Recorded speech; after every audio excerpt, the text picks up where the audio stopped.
السلام علیکم جی، دس از وقار ریاض، آپ کو ڈیجیٹل پلیٹ فارم میں خوش آمدید۔ بھارت کو ناکو چنے چبوائے گئے ہیں، جس شکست سے وہ دوچار ہے، جس شکست کی عبرتناک شکست کو وہ بھلا نہیں پا رہا، اور اس عبرتناک شکست کے غم میں دوچار مست چہرہ جو پوری دنیا نے دیکھا، اور پوری دنیا کے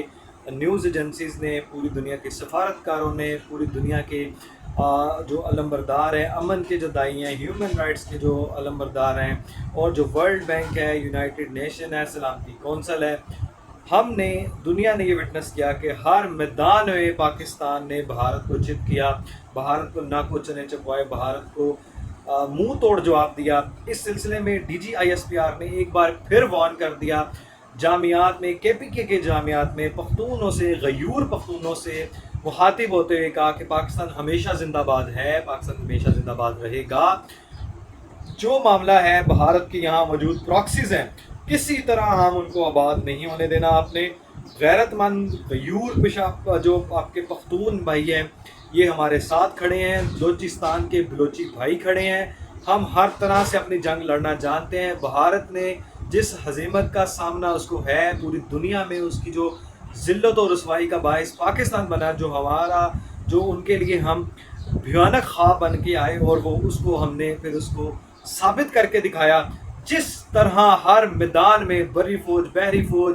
آپ کی نیوی نے جس طرح مقابلہ کیا، اور جس طرح بھارت کو ناکو چنے چبوائے، منہ توڑ جواب دیا، اس کی مثال پوری دنیا میں نہیں ملتی، اور پوری دنیا نے اس پہ پاکستان کے اقدامات کو، پاکستان کے صبر و تحمل کا، پاکستان کے امن کے خواہاں ہونے کا ثبوت جو ہے وہ دنیا نے پیش کیا کہ کس طرح پاکستان نے بھارت کو ہر طرح، ہر فورم پہ للکارا اور اس پہ شکست دی۔ یہ ایسی مثال دنیا میں کم ہی ملتی ہے کہ پاکستان نے ہر طرح سے وارفیئر ہو۔ D G I S P R پر یہاں پہ آپ کو یہ بتانا کہ ہم نے فرنٹ لائن پہ جس طرح انفارمیشن وار، سائبر وار جیتی ہے، سفارتکاری کے عمل پہ جیتی ہے، اس معاملے میں ہماری بھی یہی درخواست ہے کہ اسٹیٹ کو چاہیے، جس طرح آرمی چیف کو فیلڈ مارشل کا لقب دیا گیا ہے، پروموٹ کیا گیا ہے، نوازا گیا ہے، اسی طرح D G I S P R کو بھی ہلال امتیاز اور پاکستان کی ملٹری جو ہے ایوارڈ سے نوازنا چاہیے۔ آج بھی وہ مرد مجاہد، جس طرح ان کے جھوٹے گودی مودی پروپیگنڈا میڈیا جو ہے، وہ جھوٹا فالس فلیگ آپریشن والا میڈیا جو صرف سٹیٹ کا نیریٹو دینا جانتا ہے، اور حقائق مسخ شدہ حقائق جو ہے وہ دنیا کے سامنے لایا، اور اس میں خود ہی وہ پھنس گیا، اور پھر پوری دنیا کے سامنے گودی میڈیا کا جو ہے وہ بھیانک چہرہ آیا سامنے، اور پوری دنیا نے پھر یہی کہا کہ ان کی کوئی بھی انفارمیشن حقائق پہ مبنی نہیں تھی، اسی لیے ان کو پھر منہ کی کھانی پڑی ہے۔ اس محاذ پہ لڑتے ہوئے جس طرح D G I S P R کھڑے ہیں، جس طرح انہوں نے اس وار مقابلہ کیا ہے، اس پہ ان کو خراج تحسین پیش کرتے ہیں۔ پوری دنیا کے جو مسلمان ہیں اور لوگ ہیں جو عقل رکھتے ہیں، انہوں نے سراہا ہے، اور ہمارے یہاں جو موجود تھے لوگ یہاں اندرون و بیرون جو پاکستانی ہیں، محب وطن ہیں، وہ آہنی دیوار باندھ کے کھڑے ہوئے ہیں اپنی فوج کے ساتھ، افواج مسلح افواج کے ساتھ، اور یہی وہ چیز تھی جو ہم نے پوری دنیا میں امیج دیا، میسج دیا کہ ہم ایک ہیں اس پرچم کے سائے تلے، ہم چاہے وہ کرسچن ہیں، وہ ہندو ہیں، مسلم ہیں، سکھ ہیں، پاکستانی ہیں۔ اب اس میں آپ کو یہ بتا دوں کہ field marshal general Syed Asim Munir صاحب نے جو چیف آف آرمی اسٹاف سے پروموٹ ہوئے ہیں، انہوں نے مسلح افواج کے اور سیاسی قیادت کے اشائیے میں جو ظہرانہ دیا جناب، اس میں مہاتما اور ان کی پارٹی جو ہے اس کو شریک نہیں کیا گیا۔ اب وہ کئی ایک دو سامنے آ رہی انفارمیشن میں آپ سے دونوں شیئر کر دیتا ہوں۔ ایک بیانیہ دیا جاتا ہے کہ جناب ان کو انوائٹ ہی نہیں کیا گیا، اور دوسرا یہ ہے کہ انوائٹ کیا گیا تھا۔ ایک جس میں انوائٹ نہیں کیا گیا تھا، اس کی بھی بیانیہ یہ ہے کہ اس لیے ہی انوائٹ نہیں کیا گیا کیونکہ ان کو انوائٹ کیا جائے تو وہ کونے والی باتیں پھر جو ہے نا وہ کسر پسر سٹارٹ کرتے ہیں، پھر ڈفرینٹ جو ہے نا سوشل میڈیا پہ بیانیے بنتے ہیں، وہ مان نہیں رہا، اور جس کا شریرک شوشن کیا گیا وہ مان نہیں رہا، اور وہ اس کا بیانیہ پھر جو ہے وہ پٹ جاتا ہے، پھر سوشل میڈیا پہ نئے نئے جو ہے وہ نت نئے بیانیے جوڑے جاتے ہیں کہ جی وہ معافی مانگ رہا تھا، آرمی چیف نے کہا عمران خان کو مان جے، مذاکرات کر لے، پھر وہ مان نہیں رہا۔ اور دوسری جو ہے وہ امیج، جو دوسرا تصویر کا جو رخ ہے، جو انفارمیشن دی گئی ہے، وہ یہی ہے کہ ان کو بلایا گیا اور وہ آئے نہیں، وہ خود نہیں آئے، وہ اس لیے نہیں آئے کہ ان کا جو سوشل میڈیا، جو ڈیجیٹل ٹیررسٹ لوگ ہیں، ان کا دماغی کیفیت جو ہے وہ جو آؤٹ آف کنٹرول ہے پوری دنیا سے، جن کو بدتمیزی، گالم گلوچ، غلاظت، گندگی، الزامات اور پروپیگنڈا اور صرف جھوٹ سکھایا گیا ہے، پھر وہ کرتے کیا؟ پھر جب وہ اگر ان میں سے کوئی چلا بھی جائے as a forum, as a political party کی بنیاد پہ، یہاں ایز اے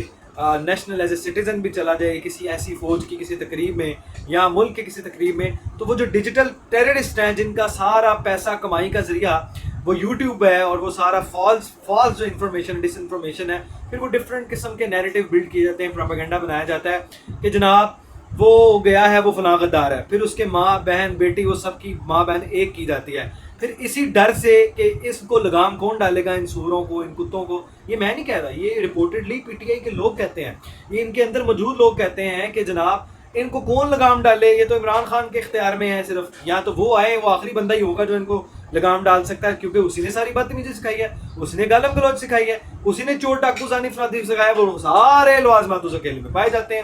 تو یہ ساری گندگی جو چہرہ ہے وہ سارا مقصودہ یہ ڈیجیٹل ٹیررسٹ کا.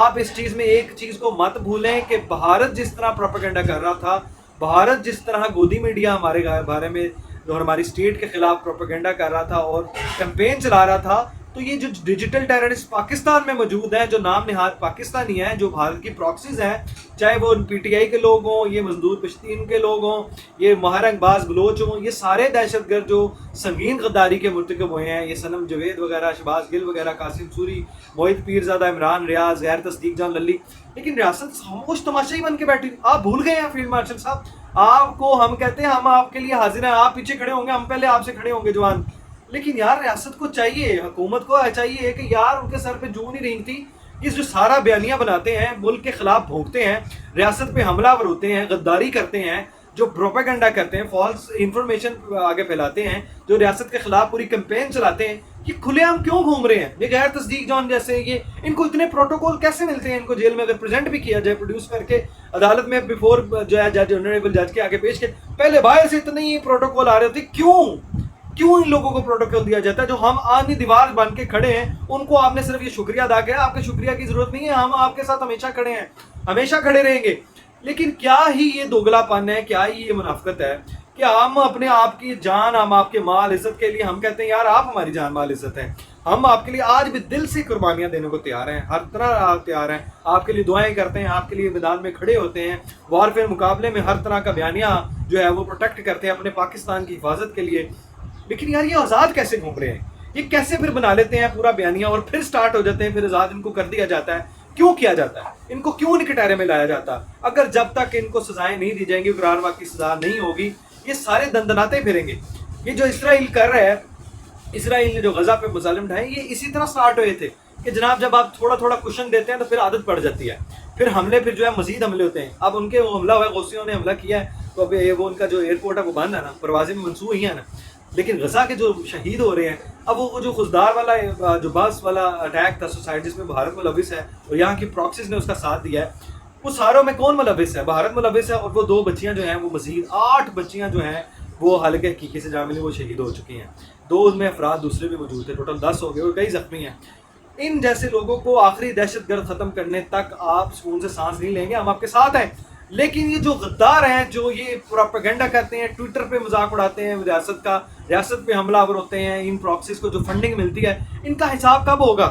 کب ان کو قرار واقع سزا ملے گی؟ کب ان کو لٹکایا جائے گا؟ کب نیازی مہاتما جیسے لوگوں کو لٹکایا جائے گا؟ کب اس پارٹی کو بین کیا جائے گا؟ کب اس پارٹی سے سدے باب ہوگا؟ اس ملک کی جان چھوٹے گی جس میں صرف گندگی، غلاظت، گالم گلوچ اور بدتمیزی سکھائی گئی ہے. کب نیازی مہاتما صاحب کا جناب ٹرائل ہوگا؟ کب ان چیزوں سے ہماری جان چھوٹے گی؟ ڈول کا موسم دیکھ لیں، اللہ کی رحمت برسی ہو، لیکن اس کے ساتھ دیکھیں کتنا نقصان ہوا. نقصان ہوتے ہیں، کور ہو جاتے ہیں. پاکستان کو دگنا فائدہ ہوا ہے، ہمارے جو معاوضے بڑھے ہیں، ہمارا ریونیو بڑھا ہے. آئی ایم ایف کہہ رہا ہے، ہمیں پوری دنیا سراہ دی ہے، ہمارے جو ہے ریونیو بڑھے ہیں، ہمارے ریزرو بڑھے ہیں، نیازی مہاتما صاحب کے اندر ہونے کی وجہ سے بڑھے ہیں.